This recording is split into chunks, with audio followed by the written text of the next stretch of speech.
Hello everyone, welcome to BSS News Bulletin. This is Rahman and here are the top news of the day. International Crimes Tribunal 1 sentences Sheikh Hasina to 6 months jail in contempt of court case. National Consensus Commission held dialogue again with political parties. Advisor Asif Mahmud urges Islamic World Educational, Scientific and Cultural Organization ICT-1 to establish Islamic Culture and Language Center in Bangladesh. Debashish Chakrabarty creates 10-part poster series on July 2024 Uprising. US President Donald Trump urges 60-day Gaza ceasefire deal ahead of Netanyahu visit. Now let's go for the details. International Crimes Tribunal 1 sentences Sheikh Hasina 6 months jail in contempt of court case.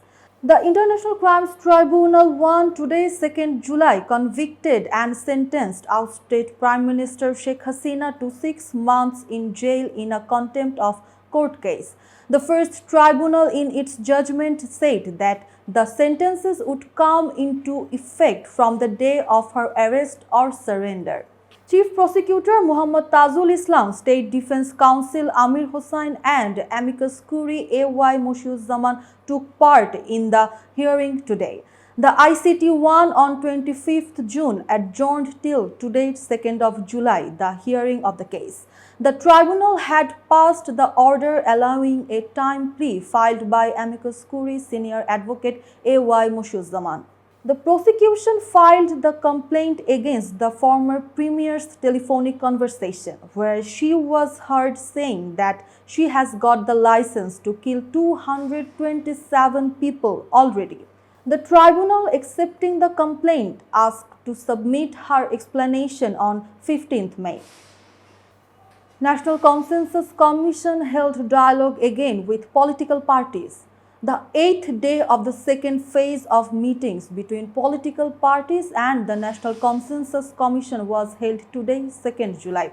At the beginning of the meeting, a 1-minute silence was observed in memory of the martyrs of the July Uprising. The meeting held at the Doyle Hall of the Foreign Service Academy in the capital Dhaka. Professor Dr. Ali Riaz, Vice Chairman of the National Consensus Commission, said that a consensus on a charter may be reached by mid-July.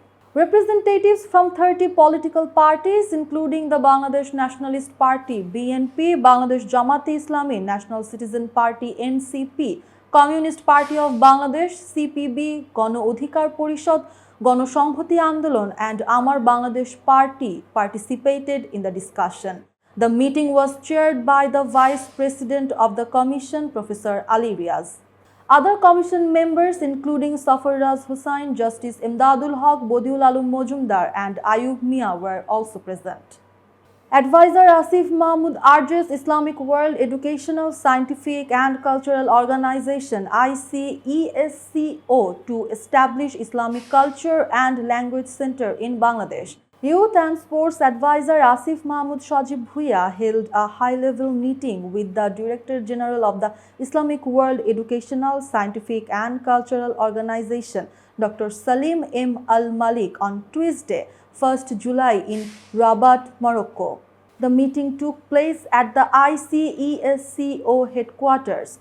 ICT-1 is an intergovernmental organization of 53 Muslim-majority countries. Advisor Asif Mahmud appreciated ICT-1's ongoing work in education, science, innovation, environment, health and culture under Dr. M. AlMalik's leadership. Asif Mahmud said that the government of Bangladesh gives top priority to youth in its development plans. He also shared details of national projects to build youth skills and capacity.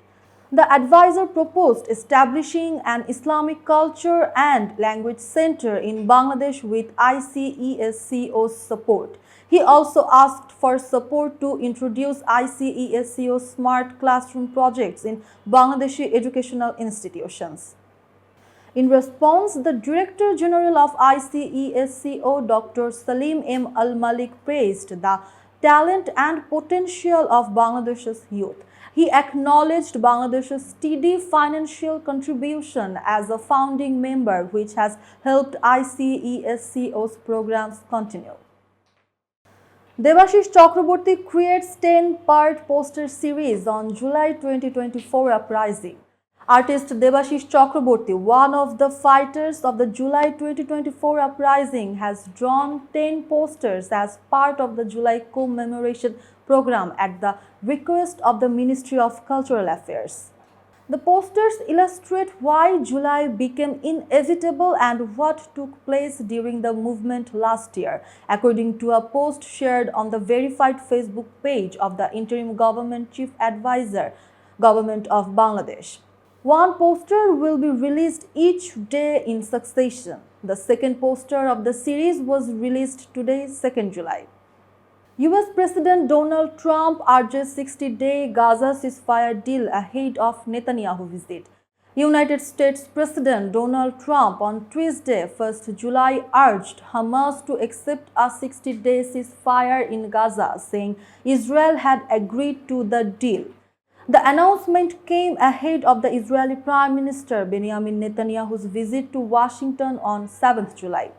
President Donald Trump said in a social media post that his representatives had met Israeli officials and Israel had agreed to the conditions for the 60-day ceasefire. He said Qatar and Egypt would deliver the final proposal to Hamas. President Trump added that if Hamas rejects the deal, the situation would worsen. Meanwhile, the Israeli military operation in Gaza continued on Tuesday.